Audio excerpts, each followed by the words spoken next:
De Frente, con Jorge Gestoso. Señor presidente Rafael Correa, una cálida bienvenida al programa. Gracias, Jorge. Muy contento de verlo nuevamente.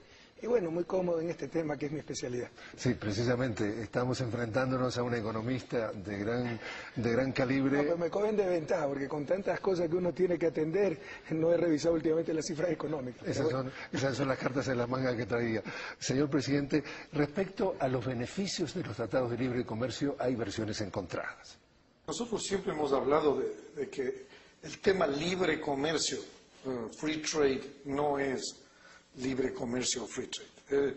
Más bien hablamos de términos de comercio justo, autosustentable, de desarrollo. El problema nuestro es que no puedes tener libre comercio si tienes un volumen de subsidios para la agricultura, tanto en Estados Unidos como en Europa y Japón. Yo diría que los tratados de libre comercio se podrían denominar tratados de libre despojo. Eso es lo que realmente dan a las grandes corporaciones la facultad de ir y despojar a muchos países de América Latina. Yo soy muy optimista cuando veo países como Brasil y países como Argentina también, que tienen políticas muy diferentes, políticas de fortalecimiento del mercado interno y también de crear alianzas más tipo sur-sur, entre países del sur, por supuesto empezando por el Mercosur, después por UNASUR, etcétera, lo cual está ayudando a contribuir a terminar con el predominio que han tenido las grandes potencias como Estados Unidos y Europa sobre los países de América Latina. Uno ve las consecuencias que tratados de libre comercio han tenido en los países que se han abierto en esa manera. Han crecido mucho más rápido, han diversificado sus exportaciones, han generado inversiones de largo plazo, han generado mayor presencia de capital extranjero y mayor llegada de tecnología. Señor presidente, esta semana hubo una visita oficial, una delegación oficial a Bruselas, en donde se estaba de alguna forma reiniciando el diálogo, retomando el diálogo para explorar la posibilidad de hacer un tratado de libre comercio con Europa. ¿Por qué usted cree que sea beneficioso un tratado de libre comercio de Ecuador con Europa o con otros bloques comerciales? Un tratado de libre comercio no va a ser beneficioso con Europa ni con nadie. Ya superemos esos mitos, esos dogmas, esas falacias que nos quieren imponer en función de ciertas visiones y algunas veces ciertos intereses. Y yo veo que se sostienen cosas que no tienen asidero empírico. Y esto no es que me lo han contado. Yo he hecho mis estudios econométricos al respecto. Por ejemplo, que los países que se han abierto han tenido más rápido crecimiento. Eso no es verdad. Hay países que han deteriorado su tasa de crecimiento. Hay países africanos que decrecieron con estos tratados, que han diversificado sus exportaciones, muchos han regresado a los modelos primarios exportadores, han reducido en términos relativos su participación industrial, su exportación industrial. Entonces es una serie de cosas que no son necesariamente correctas, que no están sostenidas por la evidencia, que no se sostienen con evidencia empírica. Probablemente en algún país habrá ocurrido eso, pero no es la generalidad. Y mire, si es que es tan fácil como esto. Si los tratados de libre comercio fueran la última Coca-Cola en el desierto, la fórmula mágica que a nadie en la historia de la humanidad se le ocurrió antes para alcanzar el desarrollo, México ya sería desarrollado. Si tiene un tratado de libre comercio con Estados Unidos, el mercado más grande del mundo, y está al lado de Estados Unidos. Y vea las tasas de crecimiento de México. Ahí tenemos el último reporte que 70% de agricultores, habría que verificar la cifra, pero 70% de los agricultores mexicanos han quebrado desde la firma del Tratado de Libre Comercio. Déjeme justamente comentarle eso porque tuvimos oportunidad también de ver las cifras. En 1995 se firma el NAFTA, lo que le llaman la sigla en inglés, el Tratado de Libre Comercio entre Canadá, Estados Unidos y México. Pasan 10 años, Estados Unidos pone 55.000 millones de dólares, en inglés 55 billion, para no confundir los miles de millones, en subsidios a la agricultura estadounidense, exporta a México, deja en los 10 años 2.300.000 trabajadores agrícolas mexicanos sin trabajo, que terminan yendo a Estados Unidos a buscar trabajo y que los etiquetan de indocumentados ilegales y los clasifican con el dedo como los causantes de la gran mayoría de los males del empleo.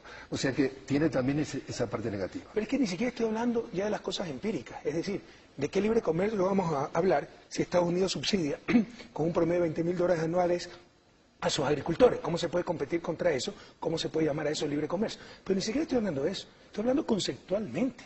Es decir, el bobo aperturismo, como nosotros lo llamamos, puede destruir países. No es que abriendo fronteras, dejando entrar y salir, productos compitiendo, el sálvese quien pueda, los países se desarrollan. Tal vez algunos por ahí, los que están en la frontera tecnológica, los campeones de competitividad, probablemente se desarrollarán. Los otros fracasarán. Y fíjese, nosotros tenemos que hacer lo que hicieron estos países, no ahora, que son los campeones mundiales de competitividad, lo que hicieron cuando estaban en nuestro nivel de desarrollo. Y Estados Unidos fue el iniciador del proteccionismo moderno con Alexander Hamilton, fue el que resistió los intentos librecambistas del imperio dominante en esa época, el imperio inglés. Aprendamos de la historia.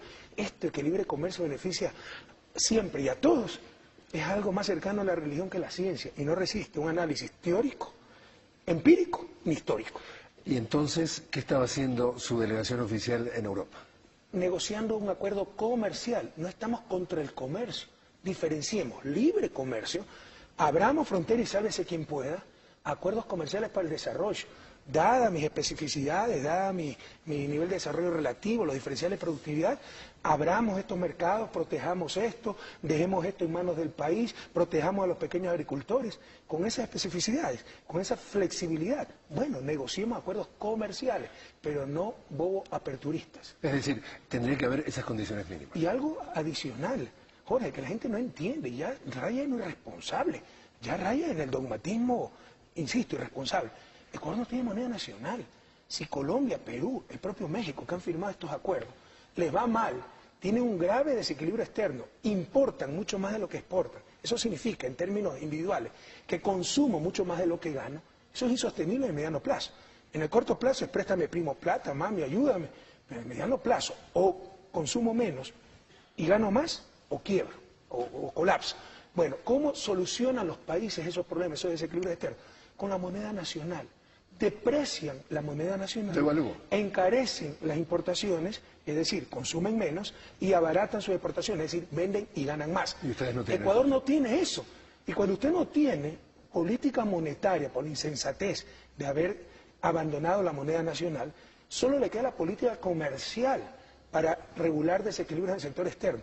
Y si encima firma estos tratados de libre comercio, ya solo le va a quedar rezar. Como siempre digo, soy creyente, pero no creo en milagros económicos. Es decir, está de acuerdo con acuerdos comerciales, pero no con tratados de libre comercio. Estoy de acuerdo con el comercio. ¿Quién en el siglo XXI puede obviar la importancia del comercio? Por otra cosa es el bobo aperturismo. Y el tema de la dolarización que usted saca a relucir, es decir, como no tiene esa carta de que puede eventualmente devaluar su moneda, ¿existe alguna posibilidad de que la política de la dolarización cambie en el país? No, salir de la dolarización sería suicida. Pero tenemos, por supuesto, precisamente por eso, tomar acciones y políticas en función de la rigidez del sistema dolarizador, que tiene algunos beneficios, controla la inflación, nadie lo niega, pero tiene grandes perjuicios y grandes restricciones. Una de ellas es no tener mecanismos para equilibrar problemas en el sector externo. Entonces tenemos que tomar decisiones en base a esa realidad. Pero como decimos en Ecuador, tras cuernos palos. Nos metieron a la dolarización, renunciamos a la política monetaria y ahora también quieren que con el bobo aperturismo renunciemos a la política comercial. Esa es la fórmula del desastre, es un suicidio social anticipado. Quiero compartir con usted que tuvimos la oportunidad de entrevistar a Deborah James. Ella es experta en el tema de la Organización Mundial del Comercio, quien nos describe precisamente en pocas palabras las dificultades que enfrentan los países en desarrollo a la hora de intentar firmar acuerdos comerciales. Porque Estados Unidos es uno de los principales que no está dejando que nadie vigile si los servicios financieros, las regulaciones de la OMC, que fueron parte de la causa de la crisis financiera, y si debemos revisar quizás un poco de esas prohibiciones en contra de las regulaciones. Ecuador, al revés, está promoviendo las regulaciones. La regulación, y que hay que tener un reviso, ¿no? Lo que dice Deborah James es muy claro. Ella dice, cuando los países se reúnen en el G20, en el grupo de los 20, el discurso oficial es que tenemos que ser cuidadosos, tenemos que regular, por ejemplo, las finanzas de la banca mundial, que Deborah identifica como la causa de esta crisis global, pero cuando llegan a la Organización Mundial del Comercio, los mismos países cambian 180 grados el discurso y dice, hay que desregular el comercio. Y según ella, dice, desregular el comercio significa para nuestros países en vías de desarrollo emergentes posiblemente la ruina, por ejemplo, de algunos Tiene toda la sectores. razón, Débora. ¿Quiénes son los G20? ¿Los países más competitivos o menos competitivos del mundo? Entonces a ellos les va a convenir por hoy predicar lo que nunca practicaron, el libre comercio. Porque no ha habido país más proteccionista y más cerrado que Estados Unidos, que Inglaterra cuando le convino, que Alemania. Todos ellos se desarrollaron con la teoría de Friedrich List, que además nos dicen que Friedrich List se la aprendió de Alexander Hamilton, las ideas básicas de la industria infantil, proteger el sector industrial hasta que tenga capacidad para competir. Entonces, ¿quiénes son los G20? ¿Los menos competitivos o los más competitivos? Probablemente si yo estuviera en el G20, fuera el campeón mundial de competitividad y no me preocuparan mucho los pobres del mundo, también predicaría el libre comercio. Entonces, Pero si fuera pobre, ¿no? Como lo somos, sería una torpeza aceptar esas mentiras. entonces, presidente de Ecuador sale en un viaje como puede ser a Turquía, como puede ser a España, y se encuentra con un vecindario internacional en donde las reglas de juego son extremadamente difíciles para nuestros países porque el terreno no está liberado. Y entonces la pregunta, señor presidente, sería... Pero ¿por qué? Cuidado. A ver, no le entendí bien la idea, pero cuidado. Europa sí ha practicado el libre comercio, pero subsidiando también a su sector agrícola. Por eso es que no... Con trampa. Absolutamente. Pero si es cierto lo que decía un analista ahí, que se ha demostrado indudablemente que con el libre comercio crecen más los países, Europa estaría creciendo porque está en tremenda crisis. A lo que me refiero es, si se encuentra con ese panorama, usted plantea que Ecuador tiene que hacer una inserción inteligente. Pero por supuesto. ¿Y cuál es esa inserción? Cuéntenos en qué consistiría la inserción inteligente de Ecuador. En primer lugar, diversificar los mercados.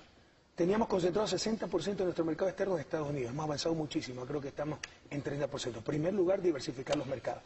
Segundo lugar, invertir en mejoras en competitividad, productividad, talento humano, ciencia y tecnología, no solo como derecho a la educación, etcétera, sino también, sobre todo como derecho, pero también con sus implicaciones en competitividad, productividad. También lo está haciendo el país. Y en tercer lugar, buscar acuerdos comerciales, derrumbar barreras comerciales, pero racionalizadamente, selectivamente, sin este fundamentalismo de ¿qué es el neoliberalismo expresado en política comercial?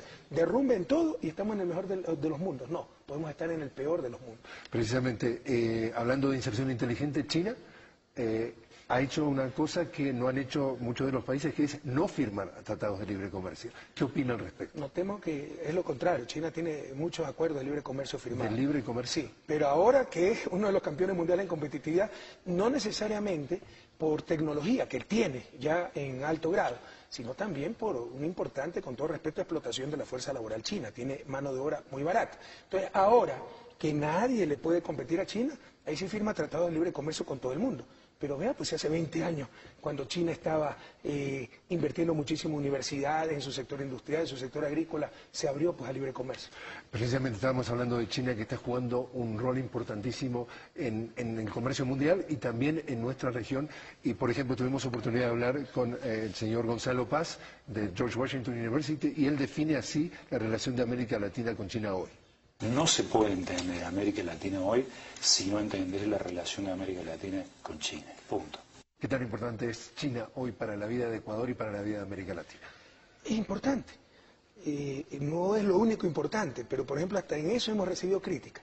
Cuando vendíamos 60% de nuestras exportaciones totales, no solo las petroleras, al mercado norteamericano y no recibíamos nada a cambio, ahí sí estaba bien.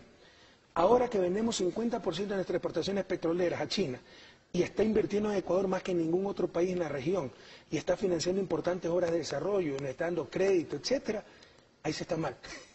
¿Por qué está mal? Porque vendemos 50, no sé, porque unos serán amarillitos y los otros son altos, colorados. Así son nuestras élites de novistas, ¿no? Pero antes vendíamos 60% de nuestras exportaciones totales a Estados Unidos, no recibíamos nada a cambio, ahí no había crítica. Ahora que, porque estamos vendiendo la mitad de nuestras exportaciones petroleras a China, a cambio de la inversión más grande de la historia, de las más grandes de la región para un país pequeño como Ecuador, a cambio del financiamiento de importantísimos proyectos de desarrollo, ahí sí está mal, cuando estamos recibiendo muchísimas cosas a cambio. Además que no estamos regalando el petróleo, lo están comprando y a buen precio. Una de las cosas que ustedes dicen que le cuestionan al presidente Correa o al gobierno es China está ayudando a financiar el tema de las hidroeléctricas, el tema de la minería, incluso el tema del presupuesto, pero dicen el señor presidente pone énfasis en la soberanía. ¿No le está vendiendo la soberanía a China al tener tanta relación comercial, tanta dependencia? Porque nos financian la hidroeléctrica, estamos claudicando en la soberanía. Ya caen en el ridículo. Y por el contrario, están reconociendo la confianza que a nivel mundial presenta el Ecuador. Pero como es China, está mal. Volviendo, Por si acaso, China financia a Estados Unidos. Entonces, Estados Unidos también está claudicando soberanía frente a China. los críticos dicen que hubo un aumento que viene fundamentalmente del sector público del país y que está financiado por China. Fíjese las críticas que le hacen a su gobierno. El entorno en que se están haciendo las cosas no es el más favorable para la inversión privada de largo plazo.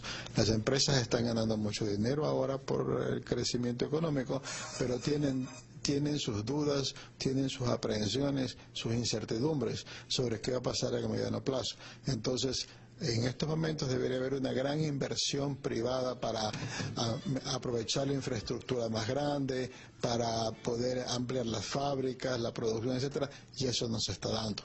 Entonces, señor presidente, ¿cómo contesta a quienes apuntan a que hay mucho más crecimiento en el sector público, que el sector privado, si bien crece, no crece a la misma proporción? ¿Por qué no despega? Ahí hay algunas inexactitudes. Yo no comparto que no hay inversión privada, que me muestre las cifras Walter Spurrier. En todo caso, lo que sí es cierto es que hay una importante inversión pública. Eso no es malo, eso es bueno. Tenemos el coeficiente de inversión pública, producto, más alto de América Latina, cerca del 14%. Ha habido periodos en que toda la inversión pública y privada ha sido 14%, incluso llegó al 13% en los años 80. Hoy, la inversión total, por eso no concuerdo con Walter, supera el 30%, cuando los estudios dicen que el 23-25% es necesario para mantener el crecimiento. Estamos muy por encima de esa tasa de inversión, de ese coeficiente de inversión PIB. Esas son buenas noticias. Y no es como se dice, la inversión pública desplaza la inversión privada. Hacer un nuevo carretero, energía hidroeléctrica, ¿desplaza a la inversión privada o atrae inversión privada? Ahora, hay sectores privados, eso es lo que llama eufemísticamente Walter Spurrier, dudas, incertidumbres, que si no controlan al gobierno no van a invertir, porque de esa manera sobrevivían, eran los buscadores de renta. Esa gente que no invierte, no nos interesa, pero los inversionistas y empresarios de verdad, que quieren crear, arriesgar, que tienen fe en su país, están invirtiendo.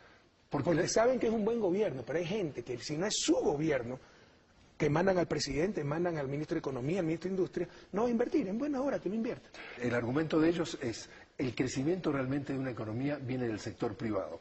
Y en definitiva, yo estoy de acuerdo con eso. ¿Usted está de acuerdo? Pero si el crecimiento está viniendo del sector público y del sector privado, ¿usted cree que solo el sector público puede hacer crecer 9% una economía? Si así fuera, todos los países estarían creciendo al 9%. O sea, ¿se siente cómodo que la inversión pública se maneje a los niveles que se están manejando? Ojalá se pueda duplicar. Y eso hace duplicar la inversión privada. Saquémonos esos esquemas ideológicos que no resisten el menor análisis, que se llamaba en los libros de texto el crowding out. Era fundamentalismo ideológico, neoliberal. Explíquenos eso para... Crowding out es efecto expulsión. Si usted invierte en lo público, desplaza inversión privada. Falso. Una grande mentira con que envenenan a los chicos que estudian economía y no entienden bien todavía las cosas. Eso asume spot, inmediato, este momento, y pleno uso de los recursos. Cuando usted tenía miles de millones de dólares, por ejemplo, del IES o de la propia reserva del país fuera del país, que era ahorro nacional financiando a Miami, primero no hay full empleo. Segundo, en el mediano no hay completo uso, full employment, perdone que uso algunos anglicismos, no hay pleno uso de los recursos. Entonces hay margen para que invierta más el sector público sin que desplace el sector privado. Y segundo, en el mediano y largo plazo, le insisto, una hidroeléctrica, para tener mejor energía y más barata, ¿expulsa crowding out o atrae crowding in, inversión privada? Entonces lo que estamos haciendo es atrayendo inversión privada.